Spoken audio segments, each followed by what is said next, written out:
Inside ಸುದ್ದಿಗೆ ಸ್ವಾಗತ. ನಾನು ಹರಿಪ್ರಸಾದ್. ಇವತ್ತಿನ ಇನ್ಸೈಡ್ ಸುದ್ದಿಯಲ್ಲಿ ಸಾಕಷ್ಟು ವಿಚಾರಗಳಿವೆ. ಯಾಕಂದ್ರೆ ಇವತ್ತು ಫಲಿತಾಂಶದ ದಿನ.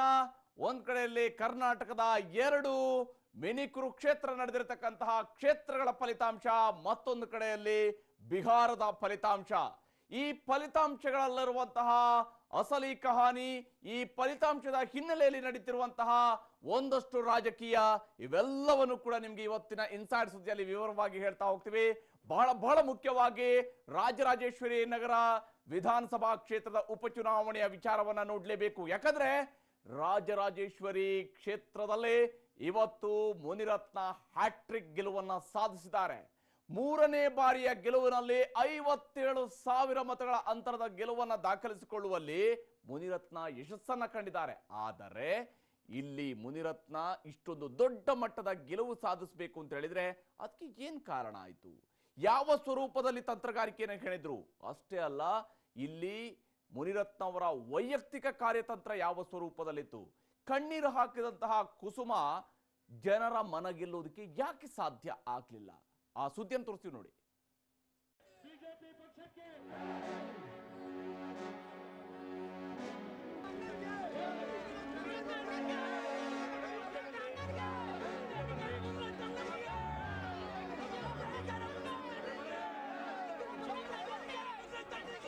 ಈ ಕ್ಷೇತ್ರದ ಜನರ ಋಣ ತೀರಿಸಂತ ಕೆಲಸ ನಾನು ಮಾಡ್ತೀನಿ ಅಂತ ಇವತ್ತು ಆ ಚಾಮುಂಡೇಶ್ವರಿ ಮೇಲೆ ಆಣೆ ಮಾಡಿ ನಾನು ಹೇಳ್ತಾ ಇದ್ದೀನಿ.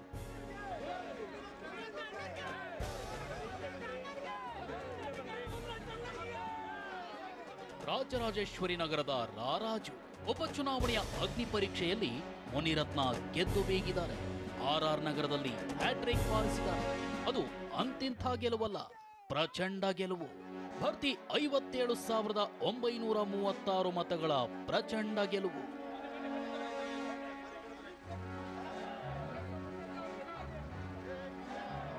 ಹದಿನಾರು ತಿಂಗಳ ಕಾಯುವಿಕೆ. ಶಾಸಕ ಸ್ಥಾನಕ್ಕೆ ರಾಜೀನಾಮೆ ನೀಡಿ 16 ತಿಂಗಳ ಬಳಿಕ ಮುನಿರತ್ನ ಮತ್ತೆ ಶಾಸಕರಾಗಿ ಆಯ್ಕೆಯಾಗಿದ್ದಾರೆ. ಜನರಿಂದ ಆಯ್ಕೆಯಾಗಿ ಅನರ್ಹ ಶಾಸಕ ಅನ್ನೋ ಹಣೆಪಟ್ಟಿ ತೊಡೆದುಕೊಂಡಿದ್ದಾರೆ.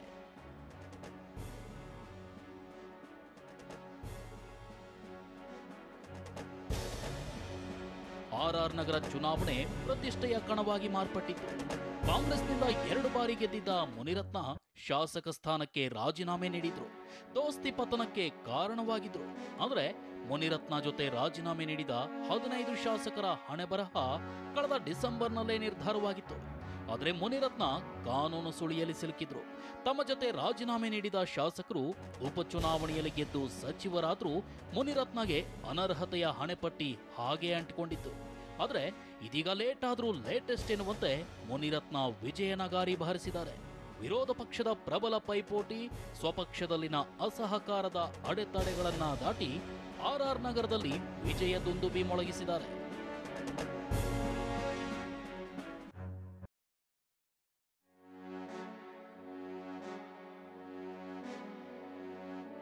ಒಂದೇ ಒಂದು ಸುತ್ತಿನಲ್ಲೂ ಹಿನ್ನಡೆ ಇಲ್ಲದೆ ಗೆದ್ದ ಮುನಿರತ್ನ. ರಾಜರಾಜೇಶ್ವರಿ ನಗರದ ಚುನಾವಣೆಯಲ್ಲಿ ಮುನಿರತ್ನ ಎದುರಾಳಿಯಾಗಿದ್ದು ಕುಸುಮ.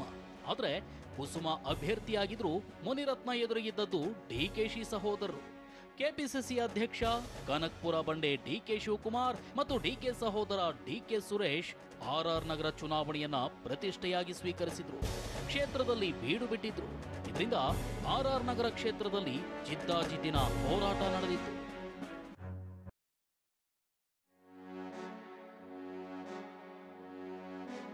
ಕಾಂಗ್ರೆಸ್ ಅಭ್ಯರ್ಥಿ ಮುನಿರತ್ನಗೆ ತೀವ್ರ ಪೈಪೋಟಿ ನೀಡ್ತಾರೆ ಅನ್ನೋ ನಿರೀಕ್ಷೆ ಇತ್ತು. ಆದರೆ ಫಲಿತಾಂಶದ ದಿನ ಈ ನಿರೀಕ್ಷೆ ಹುಸಿಯಾಗಿದೆ.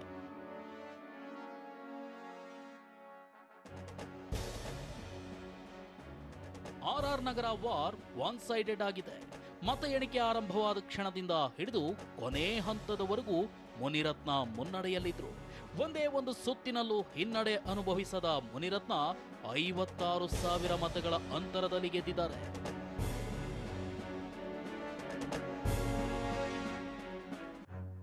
ವೈಯಕ್ತಿಕ ತಂತ್ರಗಾರಿಕೆಯಿಂದ ಉಪ ಅಗ್ನಿ ಪರೀಕ್ಷೆ ಗೆದ್ದ ಮುನಿರತ್ನ ಕಳೆದ ಡಿಸೆಂಬರ್ನಲ್ಲಿ ನಡೆದ ಉಪಚುನಾವಣೆಗೂ ಈ ಉಪಚುನಾವಣೆಗೂ ಅಜಗಜಾಂತರ ವ್ಯತ್ಯಾಸ ಇತ್ತು. ಡಿಸೆಂಬರ್ ಉಪಚುನಾವಣೆ ಬಿಎಸ್ವೈ ಸರ್ಕಾರದ ಅಳಿವು ಉಳಿವಿನ ಪ್ರಶ್ನೆಯಾಗಿತ್ತು. ಉಪಕದನದಲ್ಲಿ ಸೋತಿದ್ರೆ ಬಿಎಸ್ವೈ ಸರ್ಕಾರ ಪತನವಾಗ್ತಿತ್ತು. ಹೀಗಾಗಿ ಬಿಜೆಪಿ ನಾಯಕರು ತಮ್ಮೆಲ್ಲಾ ಶಕ್ತಿಯನ್ನ ಪ್ರಯೋಗಿಸಿದ್ರು. ಆದ್ರೆ ಆರ್ಆರ್ ನಗರದಲ್ಲಿ ಪರಿಸ್ಥಿತಿ ಬೇರೆಯೇ ಇತ್ತು. ಇಲ್ಲಿ ಮೂಲ ಬಿಜೆಪಿಗರೇ ಮುನಿರತ್ನಗೆ ಅಡ್ಡಗಾಲಾಗಿದ್ರು. 2018ರಲ್ಲಿ ಮುನಿರತ್ನ ವಿರುದ್ಧ ಸ್ಪರ್ಧಿಸಿದ್ದ ತುಳಸಿ ಮುನ್ರಾಜು ಗೌಡ ಚುನಾವಣೆಯಲ್ಲಿ ಅಕ್ರಮ ನಡೆದಿದೆ ಅಂತ ಕೋರ್ಟ್ ಮೆಟ್ಲೇರಿದ್ರು. ಕಳೆದ ಉಪಚುನಾವಣೆ ವೇಳೆ ಕೇಸ್ ವಾಪಸ್ ಪಡೆಯುವಂತೆ ಬಿಜೆಪಿ ನಾಯಕರು ಒತ್ತಡ ಹೇರಿದ್ರು. ಮುನಿರಾಜು ಗೌಡ ಜಗ್ಗಿರ್ಲಿಲ್ಲ. ಕೋರ್ಟ್ನಲ್ಲಿ ಹೋರಾಟ ಮುಂದುವರೆಸಿದ್ರು. ಮುನಿರತ್ನಗೆ ಟಿಕೆಟ್ ತಪ್ಪಿಸೋ ಪ್ರಯತ್ನವೂ ನಡೆದಿತ್ತು. ಸ್ಥಳೀಯ ಬಿಜೆಪಿ ನಾಯಕರು ಬಂಡಾಯದ ಕಹಳೆ ಮೊಳಗಿಸಿದ್ರು. ಬಿಜೆಪಿಯವರು ಪೂರ್ಣ ಮನಸ್ಸಿನಿಂದ ಮುನಿರತ್ನ ಅವರನ್ನ ಒಪ್ಪಿಕೊಂಡಿರಲಿಲ್ಲ. ಟಿಕೆಟ್ ನೀಡಲು ಸತಾಯಿಸಲಾಗಿತ್ತು. ಇಷ್ಟಾದ್ರೂ ಮುನಿರತ್ನ ತಾಳ್ಮೆ ಕಳೆದುಕೊಳ್ಳಿಲ್ಲ. ಟಿಕೆಟ್ ಅನೌನ್ಸ್ ಆಗುವ ಕ್ಷಣದ ತನಕ ಯಾವುದೇ ಗೊಂದಲ ಆಗದಂತೆ ನೋಡಿಕೊಳ್ಳುವಲ್ಲಿ ಯಶಸ್ವಿಯಾದರು. ಕೊನೆಗೂ ಟಿಕೆಟ್ ಪಡೆಯುವಲ್ಲಿ ಯಶಸ್ವಿಯಾಗಿದ್ರು. ಮುನಿರತ್ನಗೆ ಟಿಕೆಟ್ ಘೋಷಣೆಯಾದಾಗಲೂ ಬಿಜೆಪಿ ಸ್ಥಳೀಯ ಕಾರ್ಯಕರ್ತರು ವಿರೋಧ ವ್ಯಕ್ತಪಡಿಸಿದ್ರು. ಮತ್ತೊಂದು ಕಡೆ ಡಿಕೆ ಸಹೋದರರು ಅಖಾಡದಲ್ಲಿ ಮಿಂಚಿನ ಪ್ರಚಾರ ನಡೆಸಿದ್ರು. ಈ ಉಪಚುನಾವಣೆಯಲ್ಲಿ ಯಾರೇ ಗೆದ್ರು ಯಾರೇ ಸೋತ್ರು ಸರ್ಕಾರ ಬೀಳುವ ಪರಿಸ್ಥಿತಿ ಇರಲಿಲ್ಲ. ಕಾಂಗ್ರೆಸ್ ಇದನ್ನೇ ಮುಂದಿಟ್ಟು ಮತ ಕೇಳಿತು. ವಿದ್ಯಾವಂತ ಅಭ್ಯರ್ಥಿಗೆ ಮತ ನೀಡುವಂತೆ ಮನವಿ ಮಾಡಿತು. ಆದರೆ ಮುನಿರತ್ನ ವೈಯಕ್ತಿಕ ತಂತ್ರಗಾರಿಕೆಯ ಮೂಲಕ ಕಾಂಗ್ರೆಸ್ ಲೆಕ್ಕಾಚಾರವನ್ನ ಬುಡಮೇಲು ಮಾಡಿದ್ರು.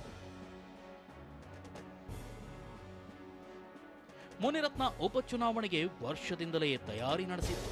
ಅನರ್ಹ ಶಾಸಕರಾಗಿದ್ರು. ಕ್ಷೇತ್ರದಲ್ಲಿ ಸಕ್ರಿಯರಾಗಿದ್ರು. ಕೊರೋನಾ ಸಂದರ್ಭದಲ್ಲಿ ಆಹಾರ ಕಿಟ್ ವಿತರಿಸಿದ್ರು. ಇನ್ನು ಚುನಾವಣೆ ಘೋಷಣೆಯಾದ ಬಳಿಕವೂ ಮುನಿರತ್ನ ತಮ್ಮದೇ ಆದ ತಂತ್ರಗಾರಿಕೆ ಮೆರೆದಿದ್ರು. ಪ್ರಚಾರಕ್ಕೆ ಚಾಲೆಂಜಿಂಗ್ ಸ್ಟಾರ್ ದರ್ಶನ್ ಅವರನ್ನ ಕರೆತಂದಿದ್ರು.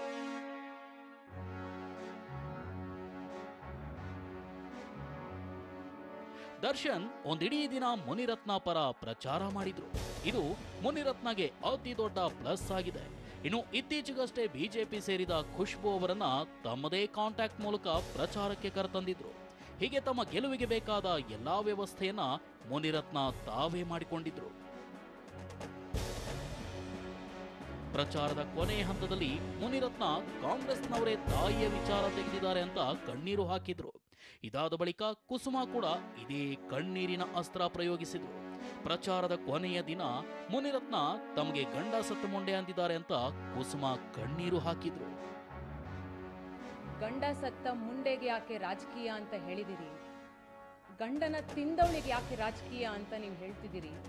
ನಾನು ಮುನಿರತ್ನಣ್ಣನ ಈ ಮಾಧ್ಯಮಗಳ ಮೂಲಕ ಕೇಳಕ್ ಇಷ್ಟಪಡ್ತೀನಿ. ನಿಮ್ಮ ಹೆಣ್ಮಕ್ಳಿಗೆ ದೇವ್ರ ಆ ರೀತಿ ಬರೋದ್ ಬೇಡ. ನನ್ನ ಪರಿಸ್ಥಿತಿ ನಿಮ್ಮ ಮಗಳಿಗೆ ಬರೋದ್ ಬೇಡ. ಉಪಚುನಾವಣೆಯಲ್ಲಿ ಕಣ್ಣೀರು ಕೆಲಸ ಮಾಡಿಲ್ಲ. ಮುನಿರತ್ನ ತಂತ್ರಗಾರಿಕೆ, ಜನರ ಜೊತೆ ಇದ್ದ ಸಂಪರ್ಕ ಕೆಲಸ ಮಾಡಿದೆ. ಜೊತೆಗೆ ಗೆದ್ರೆ ಮಂತ್ರಿ ಆಗ್ತಾರೆ ಅನ್ನೋ ವಿಚಾರವೂ ಮುನಿರತ್ನಗೆ ವರವಾಗಿದೆ. ಇನ್ನು ಕುಸುಮ ಮಾಡಿದ ಆರೋಪಕ್ಕೂ ಮುನಿರತ್ನ ತಿರುಗೇಟು ನೀಡಿರಲಿಲ್ಲ. ಇದೀಗ ಚುನಾವಣೆಯಲ್ಲಿ ಗೆದ್ದಿದ್ದಾರೆ. ಗೆದ್ದ ಬಳಿಕ ತಾವು ಯಾವುದೇ ಹೆಣ್ಣಿಗೆ ಆ ರೀತಿ ಮಾತನಾಡೋದಿಲ್ಲ ಅಂದಿದ್ದಾರೆ. ನನ್ನ ಬಾಯಿನಲ್ಲಿ ನನ್ನ ಕೊನೆ ಉಸಿರಿರೋವರೆಗೂ ನಾನು ಯಾವುದೇ ಹೆಣ್ಣು ಮಗಳಿಗೆ ಮುಂದೆ ಅಂತ ಬೈಯೋದು ಇಲ್ಲ. ಅಂಥ ಪಾಪದ ಕೆಲಸ, ಅಂಥ ಪಾಪದ ಮಾತು ನನ್ನ ಬಾಯಲ್ಲಿ ಬರಲ್ಲ. ಆದರೆ ಅಂಥ ಪಾಪದ ಒಂದು ಪದನ ನಾನು ಉಪಯೋಗಿಸಿದ್ದೀನಿ ಅಂತ ನೀವು ಕಣ್ಣೀರು ಹಾಕಿದ್ರಿ. ಇನ್ನು ಮುಂದಕ್ಕಾದರೂ ಸತ್ಯ ಮಾತಾಡಿ ನ್ಯಾಯವಾಗಿ. ಮುನಿರತ್ನ ಉಪಚುನಾವಣೆಯ ಅಗ್ನಿ ಪರೀಕ್ಷೆ ಗೆದ್ದಿದ್ದಾರೆ. ಆರ್ಆರ್ ನಗರದಲ್ಲಿ ಹ್ಯಾಟ್ರಿಕ್ ಬಾರಿಸಿದ್ದಾರೆ. ಅನರ್ಹ ಶಾಸಕ ಅನ್ನೋ ಹಣೆಪಟ್ಟಿ ತೊಡೆದುಕೊಂಡಿದ್ದಾರೆ.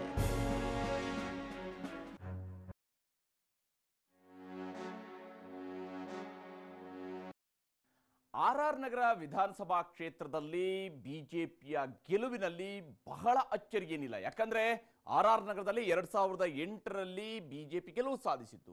ಬಿಜೆಪಿಗೆ ತನ್ನದೇ ಆದಂತಹ ಒಂದು ನೆಟ್ವರ್ಕ್ ಕೂಡ ಈ ಕ್ಷೇತ್ರದಲ್ಲಿತ್ತು. ಅಷ್ಟೇ ಅಲ್ಲದೆ ಸಮರ್ಥ ಅಭ್ಯರ್ಥಿ ಮುನಿರತ್ನ ಅವರು ಸಿಕ್ಕಿದ ಕಾರಣಕ್ಕಾಗಿ ಗೆಲುವು ಕೂಡ ಸುಲಭವಾಗಿದೆ. ಅನಾಯಾಸವಾಗಿ ಗೆಲುವನ್ನ ಸಾಧಿಸುವಲ್ಲಿ ಬಿಜೆಪಿ ಯಶಸ್ಸನ್ನು ಕಂಡಿದೆ. ಆದರೆ ಇನ್ನೊಂದು ಮತಕ್ಷೇತ್ರದಲ್ಲಿ ನಡೆದಂತಹ ಉಪಚುನಾವಣೆ ಇದೆಯಲ್ಲ, ಅದು ಆ ರೀತಿಯದ್ದ ಆಗಿರಲಿಲ್ಲ. ಯಾಕಂದ್ರೆ ಶಿರಾ ಕ್ಷೇತ್ರದಲ್ಲಿ ಇದುವರೆಗೆ ಬಿಜೆಪಿ ಯಾವತ್ತೂ ಕೂಡ ಗೆಲ್ಲೋದು ಬಿಡಿ, 2ನೇ ಸ್ಥಾನಕ್ಕೂ ಕೂಡ ಬಂದಿರಲಿಲ್ಲ. ನಾವು ವಿನ್ನರ್ ಮತ್ತು ರನ್ನರ್ ಅಪ್ ಅಂತ ಹೇಳ್ತೀವಲ್ಲ, ರನ್ನರ್ ಅಪ್ ಸ್ಥಾನವೂ ಕೂಡ ಬಿಜೆಪಿಗೆ ಸಿಕ್ಕಿರಲಿಲ್ಲ. ಅಂಥದ್ರಲ್ಲಿ ಶಿರಾ ಕ್ಷೇತ್ರದಲ್ಲಿ ಬಿಜೆಪಿ ಇವತ್ತು ಗೆಲುವು ಸಾಧಿಸೋದಕ್ಕೆ ಸಾಧ್ಯ ಆಗಿದೆ. ದಳ ಮತ್ತು ಕಾಂಗ್ರೆಸ್ ಇವರ ನಡುವೆ ಸಾಂಪ್ರದಾಯಿಕವಾದಂತಹ ಒಂದು ಸ್ಪರ್ಧೆ ಪ್ರತಿಸ್ಪರ್ಧೆ ಇತ್ತು. ಆದರೆ ಈ ಸಾಂಪ್ರದಾಯಿಕ ಪ್ರತಿಸ್ಪರ್ಧಿಗಳ ನಡುವೆ ಕಮಲ ಅರಳಿದ್ದು ವಿಶೇಷ. ಈ ಬಾರಿಯ ಶಿರಾ ಎಲೆಕ್ಷನ್ನ ಒಟ್ಟು ಪ್ರಕ್ರಿಯೆ ಯಾವ ಸ್ವರೂಪದಲ್ಲಿ ಸಾಕ್ತು ಮತ್ತು ಎಲ್ಲಿ ಕಾಂಗ್ರೆಸ್ ವಿಫಲ ಆಯಿತು, ಎಲ್ಲಿ ಜನತಾದಳ ಹಿಂದಕ್ಕೆ ಸರಿತು ಮತ್ತು ಬಹಳ ಮುಖ್ಯವಾಗಿ ಬಿಜೆಪಿ ಈ ಎರಡರ ಲಾಭವನ್ನ ಹೇಗೆ ಪಡೆಯೋದಕ್ಕೆ ಸಾಧ್ಯ ಆಯಿತು ಅದನ್ನೇ ತೋರಿಸ್ತೀವಿ ನೋಡಿ.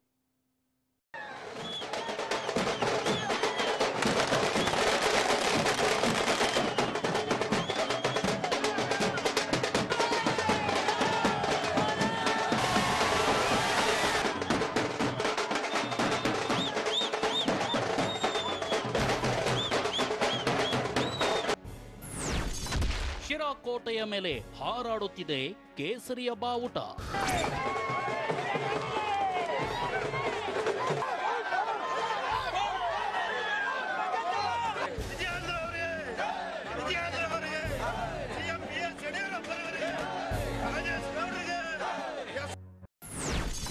ಶಿರಾದಲ್ಲಿ ಮೊದಲ ಬಾರಿಗೆ ಗೆದ್ದು ಇತಿಹಾಸ ಬರೆದ ಕಮಲ ಪಡೆ.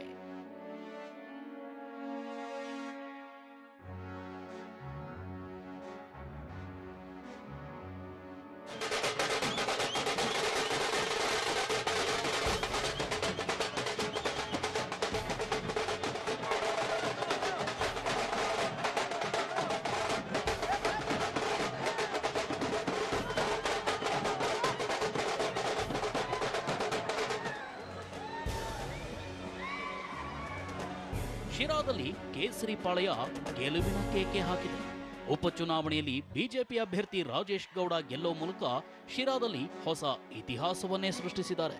ಶಿರಾ ವಿಧಾನಸಭಾ ಕ್ಷೇತ್ರದಲ್ಲಿ ಬಿಜೆಪಿ ಇದುವರೆಗೂ ಗೆಲುವನ್ನೇ ಕಂಡಿರಲಿಲ್ಲ. ಬಿಜೆಪಿಯೂ ಅಷ್ಟೇ ಈ ಕ್ಷೇತ್ರವನ್ನ ಅಷ್ಟಾಗಿ ಪರಿಗಣನೆಗೆ ತೆಗೆದುಕೊಳ್ತಾ ಇರಲಿಲ್ಲ. ಇಲ್ಲಿ ಬಿಜೆಪಿ ಅಭ್ಯರ್ಥಿ 3ನೇ ಸ್ಥಾನಕ್ಕೆ ತಳ್ಳಲ್ಪಡ್ತಿದ್ರು. ಆದ್ರೆ ಈ ಉಪಚುನಾವಣೆಯಲ್ಲಿ ಬಿಜೆಪಿ ಸಖತ್ತಾಗಿ ಕೆಲಸ ಮಾಡಿದೆ. ಬಿಜೆಪಿ ಪಾಲಿಗೆ ಅಭೇದ್ಯದಂತಿದ್ದ ಶಿರಾ ಕೋಟೆಯನ್ನ ಎಚ್ಚರಿಕೆಯಿಂದ ಹೋರಾಡಿ ದಕ್ಕಿಸಿಕೊಂಡಿದೆ. ಎಲ್ಲಾ ರಾಜಕೀಯ ಲೆಕ್ಕಾಚಾರವನ್ನು ಧೂಳಿಪಟ ಮಾಡಿ ಬಿಜೆಪಿ ಅಭ್ಯರ್ಥಿ ರಾಜೇಶ್ ಗೌಡ 12,000ಕ್ಕೂ ಅಧಿಕ ಮತಗಳಿಂದ ಗೆದ್ದು ಕಮಾಲ್ ಮಾಡಿದ್ದಾರೆ.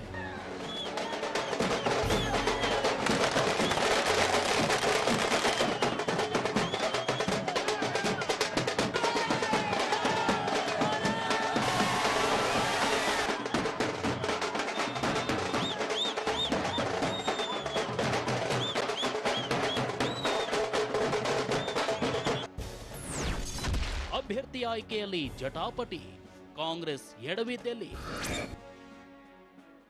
ಉಪಚುನಾವಣೆಯಲ್ಲಿ ಕಾಂಗ್ರೆಸ್ ಮೊದಲು ಅಭ್ಯರ್ಥಿಯನ್ನ ಘೋಷಣೆ ಮಾಡಿತ್ತು. ಕ್ಷೇತ್ರದಿಂದ ಬಂದಿದ್ದು ಟಿ.ಬಿ. ಜಯಚಂದ್ರರ ಒಂದೇ ಹೆಸರು ಅಂತ ಕಾಂಗ್ರೆಸ್ ಹೇಳಿಕೊಂಡಿತ್ತು. ಆನಂತರ ಹೈಕಮಾಂಡ್ಗೆ ಟಿ.ಬಿ. ಜಯಚಂದ್ರರ ಹೆಸರು ರಾಜ್ಯ ಕಾಂಗ್ರೆಸ್ ಕಳಿಸಿಕೊಟ್ಟಿತ್ತು. ಕಾಂಗ್ರೆಸ್ ಹೈಕಮಾಂಡ್ಗೆ ಅಭ್ಯರ್ಥಿ ಬಗ್ಗೆ ಪೂರ್ಣ ಒಪ್ಪಿಗೆ ಹೊಂದಿಲ್ಲ ಅನ್ನೋದು ಆನಂತರ ಗೊತ್ತಾಯಿತು. ಈ ಬಗ್ಗೆ ಡಿ.ಕೆ. ಶಿವಕುಮಾರ್ ಹಾಗೂ ಸಿದ್ದರಾಮಯ್ಯ ಪ್ರೆಸ್ ಮೀಟ್ ನಲ್ಲಿ ಮಾತನಾಡಿಕೊಂಡಿದ್ರು.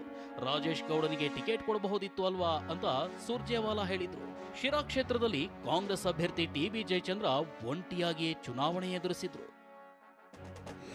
ಜಯಚಂದ್ರನ್ ಕೊಡಬಾರ್ದಾಗಿತ್ತು, ರಾಜೇಶ್ ಗೌಡನಿಗೆ ಕೊಡಬೇಕಾಯಿತು. 7 ಟೈಮ್ 78ರಿಂದ ನಿಂತ್ಕೊಂಡು 9 ಸತಿ ನಿಂತವನು. ಈಗ ಅವನಿಗೆ ನೀವು ಆಯ್ಕೆ ಮಾಡ್ತಾ ಇದ್ದೀರಾ, ನಿಮಗೆ ಕಾಮನ್ ಸೆನ್ಸ್ ಇದೆಯಾ? ನನಗೆ ಸುರ್ಜೇವಾಲ ಈಗ ಅವನ ಹೆಸರು ಎತ್ಕೊಂಡು ಮಾಡಿದೆಯಲ್ಲ ಅಂತ ಇಲ್ಲ, ನಾವೆಲ್ಲ ಕೂತ್ಕೊಂಡು ಮಾತಾಡ್ಕೊಂಡು ಬಂದ್ಬಿಟ್ಟು ನಾವು ಇಲ್ಲ. ಈಗ ಯೋಚನೆ ಮಾಡಿ ನೋಡು, BJP ಸೇರಿದ ನಾನು ಹೇಳ್ದೆ, BJP ಸೇರಿದ ಅಂತ ಹೇಳ್ದೆ. ನನಗೆ ಸೇರಿದ ನಮ್ಗೆ ಹೇಳೋಕ್ಕಿಲ್ಲ. ಅವ್ನು ಲಾಸ್ಟ್ ಟೈಮು ದಳಕ್ಕೆ ಮಾಡಿದ್ದ, ನಮಗೇನು ಮಾಡೋದು, ದಳದಲ್ಲೂ ಟಿಕೆಟ್ ಕೇಳ್ತಿದ್ದ, BJPಲೂ ಟಿಕೆಟ್ ಕೇಳ್ತಿದ್ದ. ಸುಮ್ಮನೆ ನಮ್ಮದು ಅಷ್ಟೇ. ನಮಗೆ ಹೇಳ್ದೆ ಈಗ ನೋಡೋಣಲ್ಲ ಟ್ಯಾಕ್ಸು, ಈಗ ಹೋಗಿರೋದು ನೋಡೋಲ್ಲ, ನೋಡ್ಬಿಟ್ಟು ಯೋಚನೆ ಮಾಡ್ತಿದ್ದೆ ವಾಪಸ್ ಅಂತ ಹೇಳ್ತಾ ಇದ್ದಾರೆ. ಆಯಿತು ಅಲ್ಲ, ನಿಮ್ಮ ಗಮನಕ್ಕೆ ತರ್ತಾ ಇದ್ದೀನಿ ಅಷ್ಟೇ. ಈ ವಿಡಿಯೋ ವೈರಲ್ ಆಗ್ತಿದ್ದಂತೆ ಕಾಂಗ್ರೆಸ್ ಹೈಕಮಾಂಡ್ಗೆ ಅಭ್ಯರ್ಥಿ ಮೇಲೆ ಸಂಪೂರ್ಣ ಒಪ್ಪಿಗೆ ಇಲ್ಲ ಅನ್ನೋದು ಜಗಜ್ಜಾಹೀರಾಗಿತ್ತು. ಸಿದ್ದರಾಮಯ್ಯ ಹಾಗೂ ಡಿ.ಕೆ. ಶಿವಕುಮಾರ್ ಈ ಡ್ಯಾಮೇಜ್ ಕಂಟ್ರೋಲ್ಗೆ ಮುಂದಾಗಿದ್ರು. ಎಷ್ಟೇ ವಿವರಣೆಯನ್ನ ನೀಡಿದ್ರೂ ಕಾಂಗ್ರೆಸ್ನಲ್ಲಿ ಎಲ್ಲವೂ ಸರಿ ಇರಲಿಲ್ಲ ಅನ್ನೋ ಸಂದೇಶ ರವಾನೆಯಾಗಿತ್ತು.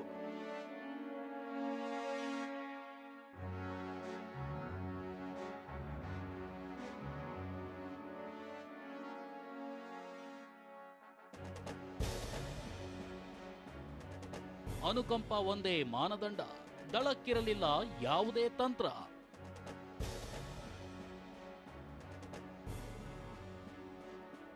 ಕಳೆದ ಬಾರಿ ಗೆದ್ದಿದ್ದ ಕ್ಷೇತ್ರವನ್ನು ಉಳಿಸಿಕೊಳ್ಳೋಕೆ ಜೆಡಿಎಸ್ ಸೋತು ಹೋಗಿದೆ. ಜೆಡಿಎಸ್ ಪಾಳೆಯ ಅಭ್ಯರ್ಥಿ ಆಯ್ಕೆ ಮಾಡುವಲ್ಲಿ ಅನುಕಂಪವನ್ನೇ ಮಾನದಂಡವಾಗಿ ಮಾಡಿಕೊಂಡಿತ್ತು. ಅದರ ಹೊರತಾಗಿ ಬೇರೆ ಯಾವುದೇ ತಂತ್ರಗಾರಿಕೆಯನ್ನು ಶಿರಾ ಕ್ಷೇತ್ರದಲ್ಲಿ ಮಾಡಲಿಲ್ಲ. ನಮ್ಮ ಅಭ್ಯರ್ಥಿ ಹಾಕಿದೀವಿ, ನಾವು ಗೆಲ್ಲಿಸ್ಕೊಂಡು ಬರ್ತೀವಿ ಅನ್ನೋ ಲೆಕ್ಕಾಚಾರ ಬಿಟ್ರೆ ಇನ್ಯಾವ ಅಸ್ತ್ರಗಳು ಜೆಡಿಎಸ್ ಬತ್ತಳಿಕೆಯಲ್ಲಿ ಇರಲೇ ಇಲ್ಲ. ಪ್ರಜ್ವಲ್ ರೇವಣ್ಣ ಶಿರಾ ಕ್ಷೇತ್ರದಲ್ಲಿ ಪ್ರಚಾರ ಮಾಡಿದ್ರು. ಬಹಿರಂಗ ಪ್ರಚಾರದ ಕೊನೆ ದಿನ ಜೆಡಿಎಸ್ನಲ್ಲಿದ್ದ ಒಳಜಗಳ ಮತದಾರರ ಮುಂದೆ ಬಂದಿತ್ತು. ನವೆಂಬರ್ 1ರಂದು ಪ್ರಚಾರದ ವೇದಿಕೆ ಹತ್ತಿದ್ದ ಪ್ರಜ್ವಲ್ ರೇವಣ್ಣ ನಿಖಿಲ್ ಮಾತನಾಡೋ ವೇಳೆ ಇಳಿದು ಹೋಗಿದ್ರು. ಶಿರಾದಲ್ಲಿ ಜೆಡಿಎಸ್ ಅಕ್ಷರಶಃ ಒಡೆದ ಮನೆಯಂತಾಗಿತ್ತು. ಕೊನೆ ಪಕ್ಷ ಜೆಡಿಎಸ್ಗೆ ತನ್ನ ಮತಗಳನ್ನೇ ಉಳಿಸಿಕೊಳ್ಳಲು ಸಾಧ್ಯವಾಗಲಿಲ್ಲ.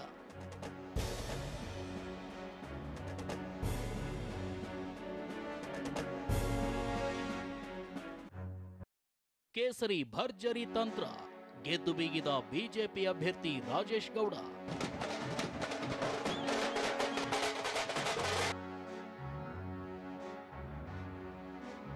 ಶಿರಾ ಕ್ಷೇತ್ರವನ್ನ ಪ್ರತಿಷ್ಠೆಯಾಗಿ ತೆಗೆದುಕೊಂಡಿದ್ದ ಬಿಜೆಪಿ ನಾಯಕರು ಕ್ಷೇತ್ರದಲ್ಲಿ ಈ ಬಾರಿ ಭರ್ಜರಿ ತಂತ್ರವನ್ನೇ ಹೆಣೆದಿದ್ರು.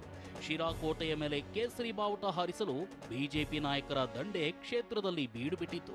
ಶಿರಾವನ್ನ ಬಿಜೆಪಿ ಗೆಲ್ಲೋದಿಲ್ಲ ಅನ್ನೋ ಮಾತನ್ನೇ ಸವಾಲಾಗಿ ಸ್ವೀಕಾರ ಮಾಡಿ ತಂತ್ರಗಾರಿಕೆ ಹೆಣೆದಿದ್ರು. ಜೊತೆಗೆ ರಾಜ್ಯ ಬಿಜೆಪಿ ಸರ್ಕಾರ, ಇಬ್ಬರು ಉಪಮುಖ್ಯಮಂತ್ರಿಗಳು, ಸಿಎಂ ಬಿಎಸ್ವೈ ಪುತ್ರ ವಿಜಯೇಂದ್ರ ಕ್ಷೇತ್ರದಲ್ಲಿ ಕಾಲಿಗೆ ಚಕ್ರ ಕಟ್ಟಿಕೊಂಡವರಂತೆ ಸುತ್ತಿದ್ರು. ಇದರ ಪ್ರತಿಫಲವೇ ಬಿಜೆಪಿ ಶಿರಾದಲ್ಲಿ ಗೆದ್ದು ಬೀಗಿದೆ.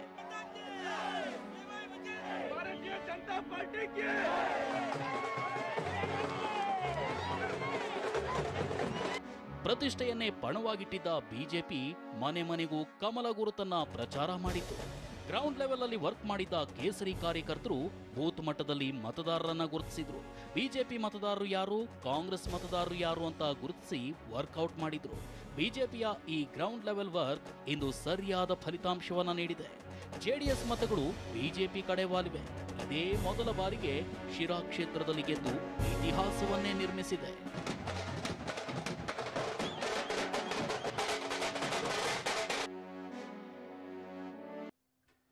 ಆ ಒಬ್ಬ ನಾಯಕನ ತಂತ್ರಗಾರಿಕೆ ಬಹಳ ಮುಖ್ಯವಾಗಿತ್ತು ಶಿರಾದ ಗೆಲುವಿನಲ್ಲಿ. ಬಿಜೆಪಿ ಶಿರಾದಲ್ಲಿ ಇವತ್ತು ಗೆದ್ದಿದೆ ಅಂದ್ರೆ ಅದಕ್ಕೆ KR ಪೇಟೆಯಲ್ಲಿ ನಡೆದಂತಹ ಚುನಾವಣೆಯ ಫಲಿತಾಂಶ ಇದೆಯಲ್ಲ, ಅದರ ಒಂದು ನಂಟು ಕೂಡ ಇದೆ.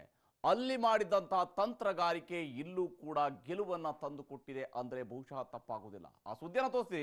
ಬಹಳ ಮುಖ್ಯವಾಗಿ ಇವತ್ತಿನ ಬಿಜೆಪಿಯ ಗೆಲುವಿನಲ್ಲಿ ಒಬ್ಬ ನಾಯಕರಿಗೆ ಬಹಳ ದೊಡ್ಡ ಲಾಭ ಸಿಕ್ಕಿರುವಂಥದ್ದು ಕೂಡ ಗೊತ್ತಾಗುತ್ತೆ. ಇದು ನಾಯಕತ್ವಕ್ಕೆ ದೊರೆತಿರುವಂತಹ ಲಾಭ ಅಂತ ಹೇಳಿದ್ರೆ ತಪ್ಪಾಗೋದಿಲ್ಲ. ಯಾಕಂದ್ರೆ ಈ ಚುನಾವಣೆಯ ತಂತ್ರಗಾರಿಕೆಯಲ್ಲಿ, ಉಪಚುನಾವಣೆಯ ತಂತ್ರಗಾರಿಕೆಯ ಸಂದರ್ಭದಲ್ಲಿ ಇವರೊಬ್ಬ ನಾಯಕ ಶಿರಾ ಕ್ಷೇತ್ರದಲ್ಲಿ ಕುಳಿತು ಇಡೀ ಚುನಾವಣಾ ತಂತ್ರಗಾರಿಕೆಯನ್ನ ತಮ್ಮ ಸುತ್ತಲಿ ಸುತ್ತುವ ರೀತಿಯು ಕೂಡ ನೋಡಿಕೊಂಡ್ರು. ಯಾಕಂದ್ರೆ ಇಲ್ಲಿ ದೊಡ್ಡ ದೊಡ್ಡವರು ಇದರ ಉಸ್ತುವಾರಿಯಾಗಿದ್ರು.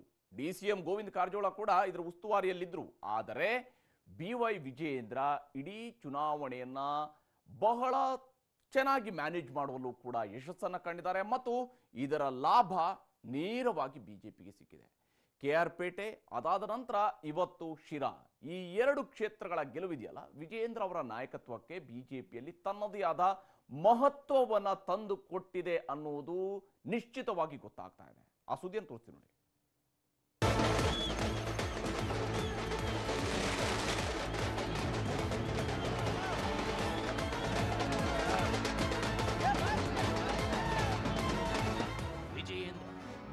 ವಿಜಯೇಂದ್ರ ಬಿಜೆಪಿ ಪಾಲಿನ ಚುನಾವಣಾ ಚತುರನಾಗಿ ಅವತಾರ ಎತ್ತಿರೋ ನಾಯಕ. ಪಕ್ಷದ ಸಂಘಟನೆ ಮತ್ತು ಚುನಾವಣಾ ತಂತ್ರಗಾರಿಕೆಯಲ್ಲಿ ವಿಜಯೇಂದ್ರ ತಾಕತ್ತು ಎಂಥದ್ದು ಅನ್ನೋದು ಮತ್ತೊಮ್ಮೆ ಸಾಬೀತಾಗಿದೆ. ವಿಜಯೇಂದ್ರ ಕಾಲಿಟ್ಟಲ್ಲಿ ಕಮಲ ಲಕಲಕ ಅನ್ನೋ ಮಾತು ಮತ್ತೆ ನಿಜವಾಗಿದೆ. ಶಿರಾ ಉಪಚುನಾವಣೆಯಲ್ಲಿ ಬಿಜೆಪಿ ಗೆದ್ದು ಬೀಗಿದೆ.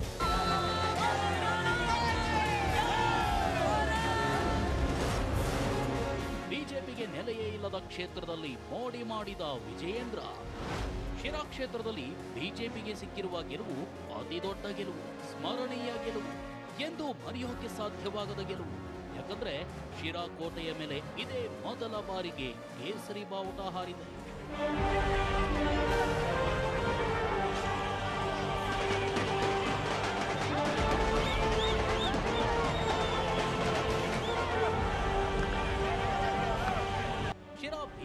ನೆಲೆ ಇಲ್ಲದ ಕ್ಷೇತ್ರ. ಪ್ರತಿ ಚುನಾವಣೆಯಲ್ಲೂ ಬಿಜೆಪಿಗೆ ಠೇವಣಿಯೂ ಸಿಗದೇ ಇದ್ದಂಥ ಕ್ಷೇತ್ರ. ಆದ್ರೆ ಇಂಥ ಕ್ಷೇತ್ರದಲ್ಲಿ ಇದೀಗ ಬಿಜೆಪಿ ಗೆದ್ದು ಬೀಗಿದೆ. ಈ ಗೆಲುವಿನ ರೂವಾರಿ ಬೇರೆ ಯಾರೂ ಅಲ್ಲ, ಸಿಎಂ ಯಡಿಯೂರಪ್ಪ ಪುತ್ರ BY ವಿಜಯೇಂದ್ರ.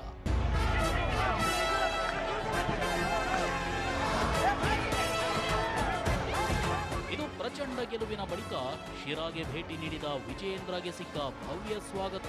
ವಿಜಯೇಂದ್ರಗೆ ಹೆದ್ದಾರಿಯುದ್ದಕ್ಕೂ ಯುವಕರ ಪಡೆ ಭವ್ಯ ಸ್ವಾಗತ ನೀಡಿದೆ. ಹೆದ್ದಾರಿಯಲ್ಲಿ ವಿಜಯೇಂದ್ರಗೆ ಅಭಿನಂದನೆಗಳ ಸುರಿಮಳೆ ಹರಿದು ಬಂದಿದೆ. ಶಿರಾ ಕ್ಷೇತ್ರ ಜೆಡಿಎಸ್ ತೆಕ್ಕೆಯಲ್ಲಿದ್ದ ಕ್ಷೇತ್ರ. ಇಲ್ಲಿ ಶಾಸಕರಾಗಿದ್ದ ಸತ್ಯನಾರಾಯಣ ಸಾವಿನಿಂದ ಕ್ಷೇತ್ರ ತೆರವಾಗಿತ್ತು. ಇಲ್ಲಿ ಕಾಂಗ್ರೆಸ್ ಮತ್ತು ಜೆಡಿಎಸ್ ನಡುವೆ ನೇರಾನೇರ ಪೈಪೋಟಿ ಇತ್ತು. ಬಿಜೆಪಿ ಆಟಕ್ಕುಂಟು ಲೆಕ್ಕಕ್ಕಿಲ್ಲ ಅನ್ನೋ ರೀತಿ ಇತ್ತು. ಆದ್ರೆ ಯಾವಾಗ ವಿಜಯೇಂದ್ರ ಹೆಗಲಿಗೆ ಉಪಚುನಾವಣೆಯ ಹೊಣೆ ಬಿತ್ತೋ ಇಡೀ ಚಿತ್ರಣವೇ ಬದಲಾಗಿ ಹೋಯಿತು.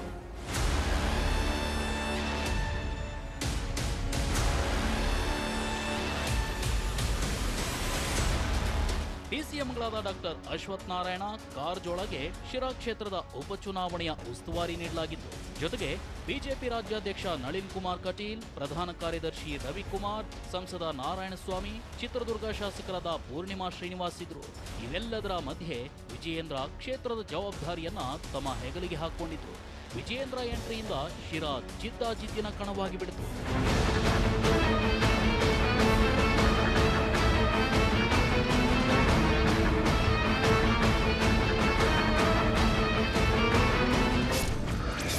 ಶಿರಾದಲ್ಲಿ ಠಿಕಾಣಿ ಹೂಡಿ ಕ್ಷೇತ್ರದಾದ್ಯಂತ ಸುತ್ತಿದ ವಿಜಯೇಂದ್ರ. ಚುನಾವಣೆ ಉಸ್ತುವಾರಿ ಹೊತ್ಕೊಂಡ ವಿಜಯೇಂದ್ರ ಶಿರಾದಲ್ಲಿ ಠಿಕಾಣಿ ಹೂಡಿದ್ರು. ಇಡೀ ಕ್ಷೇತ್ರವನ್ನ ಸುತ್ತಿದ್ರು. ಪ್ರೀತಂ ಗೌಡ, ರಮೇಶ್ ಗೌಡ ಅವರನ್ನೊಳಗೊಂಡ ವಿಜಯೇಂದ್ರ ತಂಡ ಇಡೀ ಕ್ಷೇತ್ರದಾದ್ಯಂತ ಮಿಂಚಿನ ಪ್ರಚಾರ ನಡೆಸಿತು. ಹಲವು ಸ್ವಾಮೀಜಿಗಳನ್ನ ಭೇಟಿ ಮಾಡಿ ಆಶೀರ್ವಾದ ಪಡೆದರು. ಆ ಮೂಲಕ ಆಯಾ ಸಮುದಾಯದ ಮತದಾರರಿಗೆ ಸಂದೇಶ ರವಾನಿಸಿದರು. ಇನ್ನು ಕ್ಷೇತ್ರದಲ್ಲಿ 25 ಸಣ್ಣ ಜಾತಿಗಳ ಸಭೆ ನಡೆಸಿದರು. ಎಲ್ಲಾ ಜಾತಿಗಳ ನಾಯಕರನ್ನ ಭೇಟಿಯಾಗಿ ತಮ್ಮತ್ತ ಸೆಳೆದರು. ಸ್ಥಳೀಯ ಜೆಡಿಎಸ್ ನಾಯಕರನ್ನ ಪಕ್ಷಕ್ಕೆ ಸೆಳೆದರು. ಜೆಡಿಎಸ್ ಮತಗಳನ್ನ ಬಿಜೆಪಿಯತ್ತ ತಿರುಗುವಂತೆ ಮಾಡಿದರು. ಇದೆಲ್ಲದರ ಜೊತೆಗೆ ಶಿರಾದ ಮದಲೂರು ಕೆರೆಗೆ ನೀರು ಹರಿಸೋ ಭರವಸೆ ನೀಡಿದರು. ಇದು ಕ್ಷೇತ್ರದಾದ್ಯಂತ ಭಾರೀ ಸದ್ದು ಮಾಡಿತು.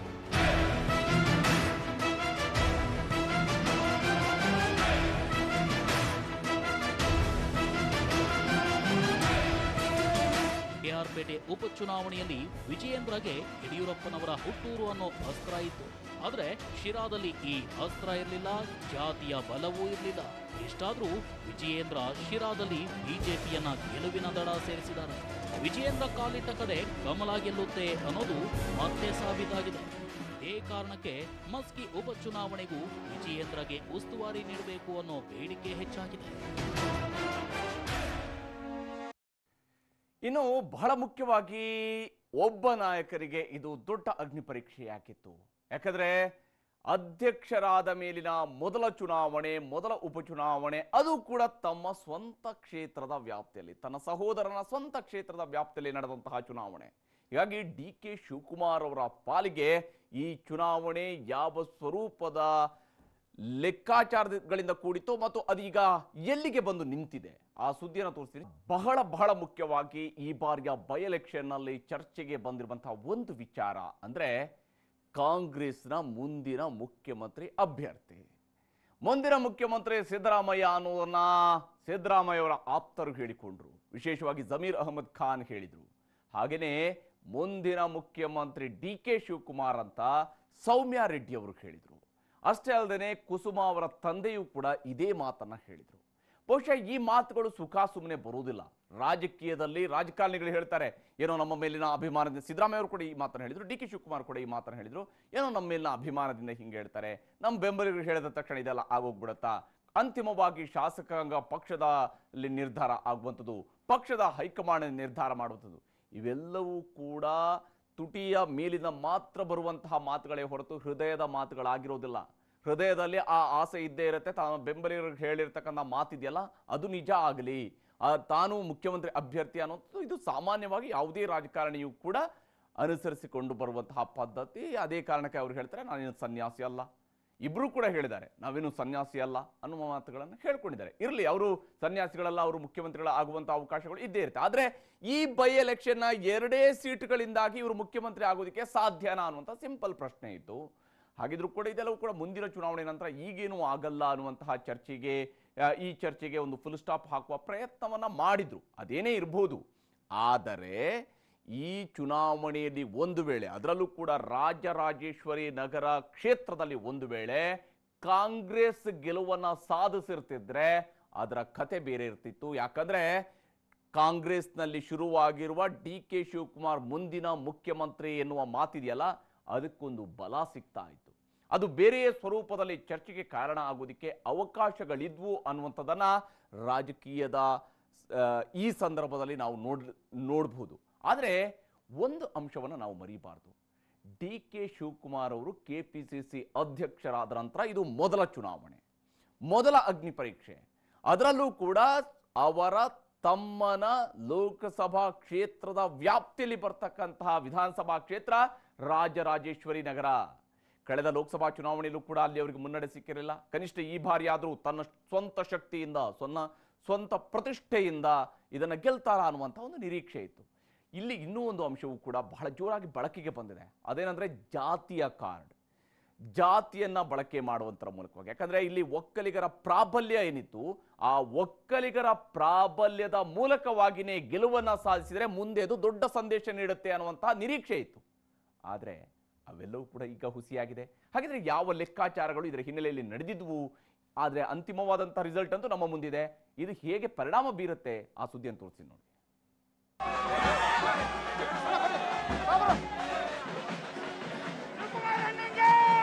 ಮುನ್ರತ್ನನ್ಗೆ ಹೇಳಿ ಕಾಯ್ತಾವ್ರಪ್ಪ ಅಣ್ಣ ಅಂತ. ಈ ಉಪಚುನಾವಣೆಗಳಲ್ಲಿ ಉತ್ತರವನ್ನು ಕೊಡಬೇಕು ಅಂತ RR ನಗರಕ್ಕೆ ಬಂಡೆಗಳು ಉರುಳುಗಂಡು ಬರದ ಮುಂಚೆನೆ ಅವರಿಗೆ ಬಂಡೆಯ ಕನಸು ಛಿದ್ರವಾಗಿದೆ. ಮೊದಲ ಅಗ್ನಿ ಪರೀಕ್ಷೆಯಲ್ಲೇ ಕೈ ಸುಟ್ಕೊಂಡಿದ್ದಾರೆ. ಉಪಚುನಾವಣೆಯ ಸೋಲು ಡಿಕೆಶಿ ಕನಸಿಗೆ ತಣ್ಣೀರೆರಚಿದೆ.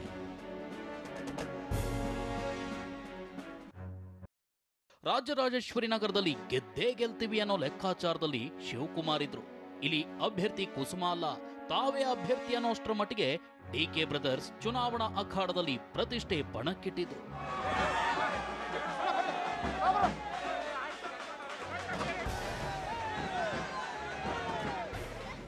ಕನಕಪುರ ಕ್ಷೇತ್ರನ ನಾವು ಯಾವ ರೀತಿ ಗಮನಿಸಿದ್ದೀವಿ ಆ ರೀತಿ ಗಮನಿಸಿ. DK ಸುರೇಶ್ ಪಾಲಿಗಂತೂ ಇದು ಸ್ವಂತ ಕ್ಷೇತ್ರ. ಬೆಂಗಳೂರು ಗ್ರಾಮಾಂತರ ಕ್ಷೇತ್ರದಲ್ಲಿ ತಾವು ಹೊಂದಿರೋ ಪಾರುಪತ್ಯ ಸಾಬೀತುಪಡಿಸಲು ಇದ್ದ ಅವಕಾಶ. RR ನಗರದಲ್ಲಿ ಗೆಲ್ಲೋ ಮೂಲಕ ತಮ್ಮ ಕ್ಷೇತ್ರಗಳಲ್ಲಿ ಹೇಗೆ ಹಿಡಿತ ಹೊಂದಿದ್ದೀವಿ ಅನ್ನೋ ಸಂದೇಶ ರವಾನಿಸುವ ವಿಶ್ವಾಸ ಉಪಚುನಾವಣೆ ವೇಳೆ DK ಸುರೇಶ್ ಹೇಳ್ತಿದ್ರು. ಇದೇ ಕಾರಣಕ್ಕೆ ಅಣ್ಣ ಕಾಯ್ತಿದ್ದಾರೆ ಅಂತ ಮುನಿರತ್ನಾಗ್ ಹೇಳಿ ಅಂತ ಕಾರ್ಯಕರ್ತರನ್ನ ಹುರಿದುಂಬಿಸಿದ್ರು.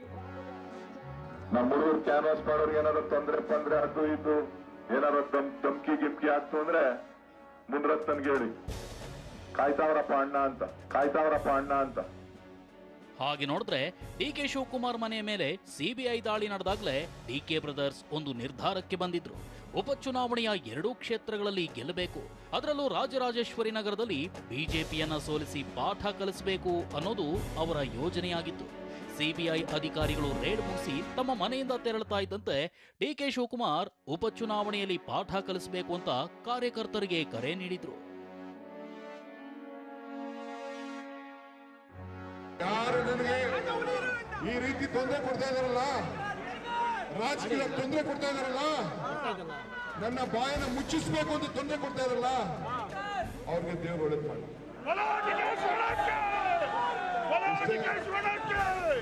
ನಾಳೆಯಿಂದ ಮತ್ತೆ ನಮ್ಮ ಕೆಲಸನ ನಾವು ಮಾಡೋಣ. ನೀವೆಲ್ಲ ಪ್ರತಿಯೊಬ್ಬರು ಒಂದೊಂದು ಬೂತ್, ಒಂದೊಂದು ಮನೆ, ನಿಮ್ಮ ನೆಂಟರು, ನಿಮ್ಮ ಸ್ನೇಹಿತರನ್ನೆಲ್ಲ ಕೂಡ ಭೇಟಿ ಮಾಡಿ ಈ ಉಪಚುನಾವಣೆಗಳಲ್ಲಿ ನೀವು ಉತ್ತರವನ್ನು ಕೊಡಬೇಕು ಅಂತೇಳಿ ಇಷ್ಟಕ್ಕೂ DK ಶಿವಕುಮಾರ್ ಅಂದು ಇಂಥದೊಂದು ಕರೆ ಕೊಡೋದಕ್ಕೂ ಕಾರಣವಿತ್ತು. ತಮ್ಮ ಪ್ರತಿಷ್ಠೆಯನ್ನ ಶಿವಕುಮಾರ್ ಪಣಕ್ಕಿಟ್ಟಿದ್ರು. ರಾಜರಾಜೇಶ್ವರಿ ನಗರದ ಒಟ್ಟು ಮತದಾರರಲ್ಲಿ 50% ಒಕ್ಕಲಿಗರೇ ಇದ್ದಿದ್ದು ಡಿಕೆ ಶಿವಕುಮಾರ್ ಪಾಲಿಗೆ ಹೊಸ ರಾಜಕೀಯ ಲೆಕ್ಕ ಹಾಕಲು ಅವಕಾಶ ಮಾಡಿಕೊಟ್ಟಿತ್ತು. ಇದೇ ಕಾರಣಕ್ಕೆ ತಮ್ಮ ಮನೆ ಮೇಲೆ ನಡೆದ ಸಿಬಿಐ ದಾಳಿಗೆ ಉಪಚುನಾವಣೆ ಮೂಲಕ ಉತ್ತರ ನೀಡಬಹುದು ಅಂತ ಶಿವಕುಮಾರ್ ಯೋಚಿಸಿದ್ರು. ಇದಕ್ಕಾಗಿ ತಾವು ವೈಯಕ್ತಿಕವಾಗಿ ಅನುಭವಿಸಿದ ನೋವನ್ನೇ ಆಧರಿಸಿ ಒಕ್ಕಲಿಗರ ಪ್ರತಿಷ್ಠೆಗೆ ಧಕ್ಕೆಯಾಗಿದೆ ಅನ್ನೋ ಸಂದೇಶ ರವಾನಿಸಲು ಸಿದ್ಧತೆ ಮಾಡಿಕೊಂಡಿದ್ರು. ಅಷ್ಟೇ ಅಲ್ಲದೆ ಇಲ್ಲಿ ಗೆದ್ರೆ ಡಿಕೆ ಶಿವಕುಮಾರ್ ಮುಂದಿನ ಮುಖ್ಯಮಂತ್ರಿ ಅಂತ ಪಕ್ಷದೊಳಗೆ ಶುರುವಾಗಿರುವ ಚರ್ಚೆಗೆ ಇನ್ನಷ್ಟು ಶಕ್ತಿ ಸಿಗಲಿದೆ ಅನ್ನೋ ನಿರೀಕ್ಷೆ ಇತ್ತು. ಅಷ್ಟೇ ಅಲ್ಲದೆ ಒಕ್ಕಲಿಗರ ಬಲ ಬೆನ್ನಿಗಿರೋದು ಸಾಬೀತಾದ್ರೆ ಪಕ್ಷದ ನಾಯಕತ್ವದಲ್ಲಿ ಮೇಲುಗೈ ಸಾಧಿಸಬಹುದು ಅನ್ನೋದು ಡಿಕೆಶಿ ಲೆಕ್ಕಾಚಾರವಾಗಿತ್ತು. ಇಷ್ಟೆಲ್ಲ ಕನಸುಗಳಿದ್ರೂ ಆ ಕನಸನ್ನ ನನಸು ಮಾಡಲು ಬೇಕಾದ ಯೋಜನೆಯಾಗಲಿ ತಂತ್ರಗಾರಿಕೆಯಾಗಲಿ ಕಾಂಗ್ರೆಸ್ ಪಾಳಯದಲ್ಲಿ ಕಂಡು ಬಂದಿರಲೇ ಇಲ್ಲ. ಮುನಿರತ್ನ ರಾಜೀನಾಮೆ ಕೊಟ್ಟು 16 ತಿಂಗಳಾದ್ರೂ ರಾಜರಾಜೇಶ್ವರಿ ನಗರದಲ್ಲಿ ಪರ್ಯಾಯ ಅಭ್ಯರ್ಥಿಯನ್ನ ಹುಡುಕೋ ಕೆಲಸ ಕಾಂಗ್ರೆಸ್ ಪಕ್ಷ ಮಾಡಿರಲಿಲ್ಲ. ಉಪಚುನಾವಣೆ ಘೋಷಣೆಯಾದಾಗ ಕುಸುಮಾರನ್ನ ಕಣಕ್ಕಿಳಿಸಿ ಅಚ್ಚರಿ ಮೂಡಿಸೋ ಪ್ರಯತ್ನವಷ್ಟೇ ನಡೆಯಿತು. ಒಂದಿಷ್ಟು ಜೆಡಿಎಸ್ ಕಾರ್ಯಕರ್ತರನ್ನ ಕಾಂಗ್ರೆಸ್ ಕಡೆಗೆ ಸೆಳೆಯಲು ಪ್ರಯತ್ನಿಸಿದರೆ ಹೊರತು ದೊಡ್ಡ ಮಟ್ಟದಲ್ಲಿ ಬದಲಾವಣೆ ತರಲು ಸಾಧ್ಯವಾಗಿರಲಿಲ್ಲ. ಕಾಂಗ್ರೆಸ್ನ ಈ ಕಡೆ ಕ್ಷಣದ ಕಸರತ್ತಿಗೆ ಬಿಜೆಪಿ ಅಲ್ಲಲ್ಲೇ ತಿರುಗೇಟು ನೀಡೋ ಕೆಲಸವನ್ನ ಮಾಡಿತ್ತು. RR ನಗರಕ್ಕೆ ಬಂಡೆಗಳು ಉರುಳುಗಂಡು ಬರದ ಮುಂಚೆನೆ ಅವರಿಗೆಲ್ಲ ಅಲ್ಲೇ ಏನೇನು ಚೆಕ್ ಪೋಸ್ಟ್ ಹಂಪುಗಳು ಹಾಕಬೇಕೋ ಆ ಹಂಪುಗಳನ್ನು ಹಾಕಿದ್ರಿಂದ ಅವ್ರು ಒಳಗಡೆ ಬರೋಕ್ಕೆ ಸಾಧ್ಯ ಆಗಲಿಲ್ಲ. ರಾಜಕೀಯದಲ್ಲಿ ಕೇವಲ ಕನಸು ಮತ್ತು ಲೆಕ್ಕಾಚಾರವಿದ್ರೆ ಸಾಲೋದಿಲ್ಲ. ಇಲ್ಲೇನಿದ್ರೂ ಗೆಲುವೊಂದೇ ನಿರ್ಣಾಯಕ. ಸದ್ಯದ ಮಟ್ಟಿಗೆ ಕಾಂಗ್ರೆಸ್ನಲ್ಲಿ ತಾನೇ ಸಾರ್ವಭೌಮ ಅಂತ ಸಾರಲು ಹೊರಟಿದ್ದ ಡಿಕೆ ಶಿವಕುಮಾರ್ಗೆ ಅಲ್ಪ ಹಿನ್ನಡೆಯಾಗಿದೆ. ಪಕ್ಷದೊಳಗೆ ಇರೋ ಡಿಕೆಶಿಯ ಹಿತಶತ್ರುಗಳು ಒಳಗೊಳಗೆ ಖುಷಿ ಪಡಲು ಅವಕಾಶವೊಂದು ಸಿಕ್ಕಿದೆ. ರಾಜಕೀಯದಲ್ಲಿ ಪ್ರತಿ ಸೋಲು ಕೂಡ ಹೊಸ ಆರಂಭಕ್ಕೆ ಮುನ್ನುಡಿ. ಹೀಗಾಗಿ ಇಲ್ಲಿನ ಸೋಲಿನಿಂದ ಮೇಲೆದ್ದು ಬರಲು ಡಿಕೆ ಶಿವಕುಮಾರ್ ಯಾವ ಕಾರ್ಯತಂತ್ರ ಹೆಣಿತಾರೆ ಅನ್ನೋದಷ್ಟೇ ಈಗಿರೋ ಕುತೂಹಲ. ಪ್ರಮೋದ್ ಮತ್ತು ಪ್ರಸನ್ನ ಜೊತೆ ಕಿರಣ್ ಹನ್ಯಡ್ಕ, TV9 ಬೆಂಗಳೂರು. ಬಿಹಾರದಲ್ಲಿ ಯಾರಿಗೆ ಅಂತಿಮ ಗೆಲುವಿನ ಆಹಾರ ಸಿಗುತ್ತೆ ಅನ್ನೋದ್ರ ಬಗ್ಗೆ ಇನ್ನೂ ಸ್ಪಷ್ಟತೆ ಸಿಗ್ತಾ ಇಲ್ಲ. ಯಾಕಂದ್ರೆ ಭಾರತದಲ್ಲಿ ಅದು EVMಗಳ ಮತ ಎಣಿಕೆ ಸ್ಟಾರ್ಟ್ ಆದ ನಂತರ ಬಹಳ ಬೇಗನೆ ಮಧ್ಯಾಹ್ನಕ್ಕೆಲ್ಲ ನಮಗೆ ರಿಸಲ್ಟ್ ಸಿಕ್ಬಿಡೋದು. ಆದರೆ ಈ ಬಾರಿ ಬಹಳ ನಿಧಾನಗತಿಯಲ್ಲಿ ಮತ ಎಣಿಕೆ ಸಾಗ್ತಾ ಇದೆ. ಯಾರು ಹಾಗಿದ್ರೆ ಮ್ಯಾಜಿಕ್ ನಂಬರ್ನ ನಿಜಕ್ಕೂ ಕೂಡ ದಾಟಬಲ್ಲರು, ಆ ಸುದ್ದಿಯನ್ನು ನಿಮಗೆ ತೋರಿಸ್ತೀನಿ. ಬಹಳ ಮುಖ್ಯವಾಗಿರುವಂತಹ ಒಂದು ಚುನಾವಣೆ ಇವತ್ತು ಬಿಹಾರದ ವಿಧಾನಸಭಾ ಚುನಾವಣೆ. ಯಾಕಂದ್ರೆ 243 ಕ್ಷೇತ್ರಗಳ ಈ ಚುನಾವಣೆಯಲ್ಲಿ ಮಹಾಗಠಬಂಧನ್ ಮತ್ತು NDA ಮೈತ್ರಿಕೂಟದ ನಡುವೆ ಬಹಳ ಜಿದ್ದಾಜಿದ್ದಿನ ಫೈಟ್ ಇತ್ತು. ಎಕ್ಸಿಟ್ ಪೋಲ್ಗಳು ಮಹಾಗಠಬಂಧನ್ ಪರವಾಗಿ ಈ ಬಾರಿ ರಿಸಲ್ಟ್ ಬರುತ್ತೆ ಅನ್ನುವಂಥ ನಿರೀಕ್ಷೆಯನ್ನು ಹುಟ್ಟು ಹಾಕಿದ್ವು. ಅದಕ್ಕಿಂತ ಮುಂಚಿತವಾಗಿ ಒಪಿನಿಯನ್ ಪೋಲ್ಗಳು NDA ಮೈತ್ರಿಕೂಟದ ಪರವಾಗಿ ಇತ್ತು. ಇವತ್ತು ಅಸಲಿ ರಿಸಲ್ಟ್ ಅನ್ನು ನೋಡಿದಾಗ ಈ ಕ್ಷಣದವರೆಗೆ ಮುಖ್ಯವಾಗಿ ಇಲ್ಲಿ NDA ಮೈತ್ರಿಕೂಟ 122 ಸ್ಥಾನಗಳಲ್ಲಿ ಮುನ್ನಡೆಯಲಿದೆ. NDA ಮುನ್ನಡೆಗೆ ಕಾರಣ ಏನು ಅನ್ನೋದನ್ನು ನೋಡ್ತಾ ಹೋದ್ರೆ ನರೇಂದ್ರ ಮೋದಿ ಹಾಗೂ ನಿತೀಶ್ ಜೋಡಿಯಾಗಿ ಚುನಾವಣೆಯ ಹೋರಾಟವನ್ನು ನಡೆಸಿರುವಂಥದ್ದು. ಕಳೆದ ಬಾರಿ ಇವರು ಎದುರಾಬದ್ರ ಇದ್ರು, ಆದರೆ ಈ ಬಾರಿ ನಿತೀಶ್ ಮತ್ತು ಮೋದಿ ಜೊತೆಯಾಗಿ ಚುನಾವಣೆಯನ್ನು ಎದುರಿಸಿದ್ದಾರೆ. ಒಂದೇ ವೇದಿಕೆಯನ್ನು ಹಂಚಿಕೊಂಡಿದ್ದಾರೆ. ಆ ಮೂಲಕವಾಗಿ ಚುನಾವಣಾ ಒಂದು ವಿಚಾರವನ್ನು ನಿಮಗೆ ಗೊತ್ತಿರಬೇಕು, ನಿತೀಶ್ ಕುಮಾರ್ ಅವರು ಮುಖ್ಯಮಂತ್ರಿ ಆದ ನಂತರ ಇದೇ ಮೊದಲ ಬಾರಿಗೆ ನರೇಂದ್ರ ಮೋದಿ ಅವರ ಜೊತೆಗೆ ಚುನಾವಣಾ ರ್ಯಾಲಿಗಳಲ್ಲಿ ಭಾಗಿಯಾಗ್ತಾ ಇರುವಂಥದ್ದು. ಅವರು ಹಿಂದಿನ 2 ಅವಧಿಗಳಲ್ಲೂ ಕೂಡ ನರೇಂದ್ರ ಮೋದಿ ಅವರು ಚುನಾವಣಾ ರ್ಯಾಲಿಗಳಲ್ಲಿ ಬರಲಿಲ್ಲ. ಕಳೆದ ಬಾರಿ ಅಂತೂ ಎದುರಾಳಿಯಾಗಿದ್ರು. ಆದರೆ ಈ ಬಾರಿ JDU ಮತ್ತು BJP ಮೈತ್ರಿಯನ್ನ ಮತದಾರ ಬೆಂಬಲಿಸಿರುವಂತಹದ್ದು ಕೂಡ ಸ್ಪಷ್ಟವಾಗಿ ಗೋಚರ ಆಗ್ತಾ ಇದೆ. ಏನೇ ಆಂಟಿ ಇನ್ಕಂಬೆನ್ಸಿ ಇರಬಹುದು, JDU ಇದುವರೆಗೆ ಅಧಿಕಾರವನ್ನು ನಡೆಸಿರುವಂತಹ 15 ವರ್ಷಗಳ ಆಳ್ವಿಕೆ ಇರಬಹುದು, ಆ ಒಂದು ಆಂಟಿ ಇನ್ಕಂಬೆನ್ಸಿ ವಿರೋಧಕ್ಕೆ ಕಾರಣ ಆಗಬಹುದು ಅನ್ನುವಂಥ ನಿರೀಕ್ಷೆ ಇತ್ತು. ಆದರೆ ಅದನ್ನ ಮೀರಿ ನಿಲ್ಲುವಲ್ಲಿ BJPಯ ಪರವಾಗಿ ಬಂದಿರುವಂತಹ ಮತಗಳಿದಾವಲ್ಲ, ಅದು ಸಹಾಯಕ ಆಗಿದೆ. ಎಲ್ಲಿ JDU ಸ್ಥಾನಗಳನ್ನು ಕಳೆದುಕೊಂಡಿದೆಯೋ ಮತ್ತೊಂದು ಕಡೆಯಲ್ಲಿ BJPಯ ಸ್ಥಾನಗಳು ಹೆಚ್ಚಳ ಆಗಿವೆ. ನಿತೀಶ್ ಬಗ್ಗೆ ಅಸಮಾಧಾನ ಇದ್ರೂ ಕೂಡ ನರೇಂದ್ರ ಮೋದಿಯನ್ನ ಜನ ಕೈ ಬಿಟ್ಟಿಲ್ಲ. ಮತ್ತೆ ನಿತೀಶ್ ಕುಮಾರ್ ಅವರ ಕ್ಷೇತ್ರಗಳಲ್ಲಿ, ಅಂದ್ರೆ ಅವರ ಪಕ್ಷ ಸ್ಪರ್ಧಿಸಿದಂತಹ ಕ್ಷೇತ್ರಗಳಲ್ಲಿ LJP ಸ್ಪರ್ಧೆಯನ್ನು ಒಡ್ಡುವ ಮೂಲಕವಾಗಿ ಒಂದಷ್ಟು ಓಟನ್ನು ಒಡೆಯುವ ಕೆಲಸವನ್ನು ಕೂಡ ಮಾಡಿತ್ತು. ಮೋದಿ ಅವರ ವರ್ಚಸ್ಸು ಮತ್ತು ನಾಯಕತ್ವವನ್ನ ಬಿಹಾರದ ಜನರು ಕೂಡ ಬೆಂಬಲಿಸಿದ್ದಾರೆ. ಈ ಚುನಾವಣೆಯಲ್ಲಿ ಬಹಳ ಮುಖ್ಯವಾಗಿ ನಿತೀಶ್ಗಿಂತ ಹೆಚ್ಚಾಗಿ ನರೇಂದ್ರ ಮೋದಿ ಫೋಟೋಗಳೇ ಪ್ರಚಾರದಲ್ಲಿ ಬಳಕೆ ಆಗಿರುವಂಥದ್ದು ಕೂಡ ವಿಶೇಷ. ಆ ಮೂಲಕವಾಗಿ ಇದೇನಿದ್ರು ಕೂಡ ಚುನಾವಣೆಯಲ್ಲಿ ನರೇಂದ್ರ ಮೋದಿಯವರ ನಾಯಕತ್ವ ಅನ್ನುವಂಥದ್ದು ಚರ್ಚೆಗೆ ಬಂತು. ಬಿಹಾರದಲ್ಲಿ NDA ಈಗ 122 ಸ್ಥಾನಗಳಲ್ಲಿ, ಈ ಕ್ಷಣದಲ್ಲಿ 122 ಕ್ಷೇತ್ರಗಳಲ್ಲಿ ಮುನ್ನಡೆಯನ್ನು ಸಾಧಿಸಿದೆ. ಎಕ್ಸಾಕ್ಟ್ಲಿ ಮ್ಯಾಜಿಕ್ ನಂಬರ್ ಎಷ್ಟು ಬೇಕಿದೆಯಲ್ಲ ಅಷ್ಟು ಸ್ಥಾನಕ್ಕೆ ಬಂದು ನಿಂತಿದೆ NDAಯ ಮುನ್ನಡೆ. ಆದರೆ RJD ಪಕ್ಷದ 10 ಲಕ್ಷ ಉದ್ಯೋಗ ನೀಡಿಕೆಯ ಭರವಸೆಯನ್ನ ಬಿಜೆಪಿ ಕೌಂಟರ್ ಮಾಡುವಲ್ಲೂ ಕೂಡ ಯಶಸ್ಸನ್ನ ಕಂಡಿತು. 19 ಲಕ್ಷ ಉದ್ಯೋಗ ನೀಡುವಂತಹ ಭರವಸೆಯನ್ನ ಬಿಜೆಪಿ ನೀಡಿತ್ತು. ಕೊರೋನಾಗೆ ಲಸಿಕೆ ಬಂದ್ರೆ ಬಿಹಾರದಲ್ಲಿ ಉಚಿತವಾಗಿ ಕೊಡ್ತೀವಿ ಅನ್ನುವಂತಹ ಭರವಸೆಯನ್ನು ಕೂಡ ಬಿಜೆಪಿ ನಾಯಕರು ಕೊಟ್ಟರು. ಈ ರೀತಿಯಾಗಿ ಡಬಲ್ ಎಂಜಿನ್ ಗ್ರೋತ್, ಇದನ್ನ ಕರ್ನಾಟಕದಲ್ಲೂ ಕೂಡ ನಾವು ಕೇಳಿದ್ವಿ. ಇದೇ ಡಬಲ್ ಎಂಜಿನ್ ಗ್ರೋತ್ ಬಿಹಾರದಲ್ಲೂ ಕೂಡ ಚರ್ಚೆಗೆ ಬಂದಿದೆ. Modi Nitish double engine growth. ಹಾಗೆಯೇ RJD ಮೈತ್ರಿಕೂಟ ಗದ್ದಿಗೆ ಹಿಡಿದರೆ ಜಂಗಲ್ ರಾಜ್ ಪುನರಾವರ್ತನೆ ಆಗುತ್ತೆ ಅನ್ನುವಂತಹ ಮಾತುಗಳನ್ನ ಖುದ್ದು ಪ್ರಧಾನಿ ಮೋದಿ ಅವರೇ ಹೇಳಿದರು. ಹಾಗಾದ್ರೆ RJDಯ ಹಿನ್ನಡೆಗೆ ಏನು ಕಾರಣ ಆಯಿತು? ಇದು ಕೂಡ ಬಹಳ ಮುಖ್ಯವಾಗಿರುವಂಥದ್ದು. ಈ ಚುನಾವಣೆಯ ಸಂದರ್ಭದಲ್ಲಿ RJD ಮಹಾಗಠಬಂಧನ್ ಗೆಲ್ಲುತ್ತೆ ಅನ್ನುವಂಥದ್ದಿತ್ತು. ಆದರೆ ಯಾದವ್ ಮುಸ್ಲಿಂ ಮತ ಒಗ್ಗೂಡಿದ್ರು, ಉಳಿದ ಸಮುದಾಯಗಳ ಮತ ಅಷ್ಟಾಗಿ ಬಂದಲ್ಲ. ಇನ್ನೊಂದು ಅಂಶವನ್ನು ಕೂಡ ಇಲ್ಲಿ ಮುಸ್ಲಿಂ ಮತದ ವಿಚಾರದಲ್ಲಿ ಹೇಳಲೇಬೇಕು. ರಿವರ್ಸ್ ಪೋಲರೈಸೇಷನ್ ಆಗಿದೆ ಅನ್ನುವಂತಹ ಮಾಹಿತಿ ಅಲ್ಲಿಂದ ಸಿಗ್ತಾ ಇದೆ. ಅಂದ್ರೆ 30% ಮುಸ್ಲಿಂ ಮತಗಳಿದ್ದಂತಹ ಕ್ಷೇತ್ರಗಳಲ್ಲೂ ಕೂಡ ಬಿಜೆಪಿ ಗೆಲ್ಲೋದಕ್ಕೆ ಸಾಧ್ಯ ಆಗಿದೆ. ಮೈತ್ರಿಕೂಟದಲ್ಲಿ 70 ಕ್ಷೇತ್ರಗಳನ್ನ ಕಾಂಗ್ರೆಸ್ಗೆ ಬಿಟ್ಟುಕೊಟ್ಟಿದ್ದು ಕೂಡ ಮತ್ತೊಂದು ತಪ್ಪು ಲೆಕ್ಕಾಚಾರ ಆಗಿತ್ತು. ಕಳೆದ ಬಾರಿ 27 ಗೆದ್ದಿದ್ದಂತಹ ಕಾಂಗ್ರೆಸ್ ಈ ಬಾರಿ 18ರಿಂದ 19 ಕ್ಷೇತ್ರದಲ್ಲಿ ಮಾತ್ರ ಮುನ್ನಡೆಯನ್ನು ಕಂಡುಕೊಂಡಿರುವಂಥದ್ದು. ಮೈತ್ರಿಕೂಟದಲ್ಲಿ 70 ಕ್ಷೇತ್ರಗಳನ್ನ ಕಾಂಗ್ರೆಸ್ಗೆ ಬಿಟ್ಟುಕೊಟ್ಟಿದ್ದು ತಪ್ಪು ಲೆಕ್ಕಾಚಾರ ಆಗಿತ್ತು. ಇನ್ನು 70 ಕ್ಷೇತ್ರಗಳಲ್ಲಿ ಸ್ಪರ್ಧಿಸಿ ಕಾಂಗ್ರೆಸ್ ಕೇವಲ 22 ಕ್ಷೇತ್ರಗಳಲ್ಲಿ ಮಾತ್ರ ಮುನ್ನಡೆಯನ್ನು ಪಡೆದಿದೆ. ಸದ್ಯಕ್ಕೆ ಅದು ಇನ್ನೂ ಕೂಡ ಕಡಿಮೆ ಆಗ್ತಾ ಇದೆ ಅನ್ನುವಂತಹ ಮಾಹಿತಿಯು ಕೂಡ ಈಗ ಅಪ್ಡೇಟ್ ಆಗ್ತಾ ಇದೆ. 22 ಅದು 18ರಿಂದ 20 ಕ್ಷೇತ್ರಕ್ಕೆ ಬಂದು ನಿಂತಿದೆ. ಅಂದ್ರೆ JDSನ ಸ್ಟ್ರೈಕ್ ರೇಟ್ ಇದೆಯಲ್ಲ ಈ ಚುನಾವಣೆಯಲ್ಲಿ, ಅದು ಸುಮಾರು 30ಕ್ಕಿಂತ ಕಡಿಮೆ ಆಗಿದೆ. ಪ್ರತಿಶತ 30ಕ್ಕಿಂತ ಕಡಿಮೆ ಸ್ಥಾನಗಳನ್ನು ಗೆದ್ದಂತಾಗುತ್ತೆ ಕಾಂಗ್ರೆಸ್. ಹೀಗಾಗಿ ಕಾಂಗ್ರೆಸ್ನ ಜೊತೆಗಿನ ಮೈತ್ರಿ, ಅದರಲ್ಲೂ ಇಷ್ಟು ದೊಡ್ಡ ಮಟ್ಟದ ಸೀಟ್ ಬಿಟ್ಕೊಟ್ಟೋರಿದ್ದಲ್ಲ, ಅದು RJDಗೂ ಕೂಡ ಹೊಡೆತವನ್ನ ಕೊಟ್ಟಿದೆ ಅನ್ನುವಂಥದ್ದು ಕೂಡ ಸ್ಪಷ್ಟವಾಗಿ ಗೋಚರಿಸ್ತಾ ಇದೆ. ಹಾಗೆಯೇ ಇಲ್ಲಿ ಈ ಚುನಾವಣೆಯಲ್ಲಿ ಇನ್ನೊಂದು ಅಂಶವನ್ನು ನಾವು ನೋಡಬೇಕು. ಕಾಂಗ್ರೆಸ್ ಕನಿಷ್ಠ 40 ಕ್ಷೇತ್ರಗಳಲ್ಲಿ ಗೆದ್ದಿರ್ತಿದ್ರೆ ಮಹಾಗಠಬಂಧನ್ಗೆ ಬಹುಮತ ಸಲೀಸಾಗ್ತಿತ್ತು. ಹಾಗೆಂತೇಳಿ ಇದನ್ನ ಕೇವಲ ಕಾಂಗ್ರೆಸ್ ಮೇಲೆ ಮಾತ್ರನೇ ಬ್ಲೇಮ್ ಅನ್ನ ಹೇಳಕ್ಕಾಗಲ್ಲ. ಇಲ್ಲಿ RJD ಕೂಡ ಕಳೆದ ಬಾರಿಗಿಂತ ಕಡಿಮೆ ಸ್ಥಾನಗಳನ್ನ ಗೆದ್ದಿದೆ. ಕಳೆದ ಬಾರಿಗೆ ಹೋಲಿಕೆ ಮಾಡಿದ್ರೆ RJD ಕೂಡ ಕಡಿಮೆ ಸ್ಥಾನಗಳಲ್ಲಿ ಗೆಲ್ತಾ ಇದೆ. ತೇಜಸ್ವಿ ಯಾದವ್ ರ್ಯಾಲಿಗೆ ಹೆಚ್ಚಿನ ಜನ ಸೇರಿದ್ರು ಕೂಡ ಅದು ವೋಟ್ ಆಗಿ ಪರಿವರ್ತನೆ ಆಗಿಲ್ಲ. ಬಹಳ ಆಕರ್ಷಕವಾಗಿ ಮಾತನಾಡ್ತಾ ಇದ್ರು ತೇಜಸ್ವಿ ಯಾದವ್ ತನ್ನ ಚುನಾವಣಾ ರ್ಯಾಲಿಗಳಲ್ಲಿ. ಬಹಳ ದೊಡ್ಡ ದೊಡ್ಡ ವಿಚಾರಗಳೇನು ಇರಲಿಲ್ಲ, ಬಹಳ ಸಾಮಾನ್ಯವಾಗಿರುವಂತಹ ಸಿಂಪಲ್ ಆಗಿರ್ತಕ್ಕಂಥ ವಿಚಾರಗಳನ್ನು ಹೇಳ್ತಾ ಇದ್ರು. ಇನ್ನು ಅಸಾದುದ್ದೀನ್ ಓವೈಸಿ, ನಾನು ಅದನ್ನು ಹೇಳ್ತಾ ಇದ್ದೆ, ಈಗಾಗಲೇ 5 ಕ್ಷೇತ್ರಗಳಲ್ಲಿ AIMIM ಗೆಲುವನ್ನು ಸಾಧಿಸಿದೆ. ಅಂದ್ರೆ ಎಲ್ಲಿ ಮುಸ್ಲಿಂ ಮತಗಳ ಮೇಲೆ ಹೆಚ್ಚಿನ ನಿರೀಕ್ಷೆಯನ್ನ RJD ಇಟ್ಕೊಂಡಿತ್ತು, ಅಲ್ಲಿ ಮುಸ್ಲಿಂ ಮತಗಳ ವಿಭಜನೆ ಆಗಿದೆ, ರಿವರ್ಸ್ ಪಾಲರೈಸೇಷನ್ ಆಗಿದೆ. ಅಂದ್ರೆ ಇದೆಲ್ಲದರ ಲಾಭ ಬಿಜೆಪಿ NDA ಮೈತ್ರಿಕೂಟಕ್ಕೆ ಸಿಕ್ಕಿದೆ. ಪ್ರಚಾರದಲ್ಲಿ ಲಾಲು ಪ್ರಸಾದ್ ಮತ್ತು ರಾಬ್ಡಿ ದೇವಿ ಫೋಟೋವನ್ನೇ ಬಳಸಲಿಲ್ಲ. ಹೀಗಾಗಿ ಜನ ಹೆಚ್ಚಿನ ಮಣೆಯನ್ನ ಹಾಕಿಲ್ಲ. ಯಾಕಂದ್ರೆ ಭ್ರಷ್ಟಾಚಾರದ ಆಪಾದನೆ ಇದೆಯಲ್ಲ, ಇದು ಬಹಳ ದೊಡ್ಡ ಮಟ್ಟದಲ್ಲಿ ಇತ್ತು. ಇನ್ನು ಇವೆಲ್ಲವನ್ನು ಕೂಡ ನಾವು ನೋಡ್ತಾ ಇದ್ರೆ ಯಾವ ಸ್ವರೂಪದಲ್ಲಿ ಈ ಚುನಾವಣೆಯಲ್ಲಿ ಪರಿಣಾಮಗಳನ್ನ ಬೀರಿದೆ, ಹೇಗೆ ಇಲ್ಲಿ ಚುನಾವಣೆಯಲ್ಲಿ RJD, ಕಾಂಗ್ರೆಸ್ ಮತ್ತು ಎಡಪಕ್ಷಗಳು, ಒಂದು ಅಂಶವನ್ನು ನಾವು ಮರಿಬಾರ್ದು. ಎಡಪಕ್ಷಗಳು 29 ಕ್ಷೇತ್ರಗಳನ್ನ ಇಲ್ಲಿ ಸ್ಪರ್ಧಿಸೋದಕ್ಕೆ ಮಹಾಗಠಬಂಧನಲ್ಲಿ ಅವಕಾಶ ಕೊಟ್ಟಿರುವಂಥದ್ದು. ಅದರಲ್ಲಿ 18 ಕ್ಷೇತ್ರಗಳಲ್ಲಿ ಎಡಪಕ್ಷಗಳು ಮುಂಚೂಣಿಯಲ್ಲಿವೆ, ಮುನ್ನಡೆಯನ್ನ ಸಾಧಿಸಿರುವಂಥದ್ದು. ಅಂದ್ರೆ ಎಡಪಕ್ಷಗಳ ಸ್ಟ್ರೈಕ್ ರೇಟ್ ಸುಮಾರು 68% ಬರುತ್ತೆ.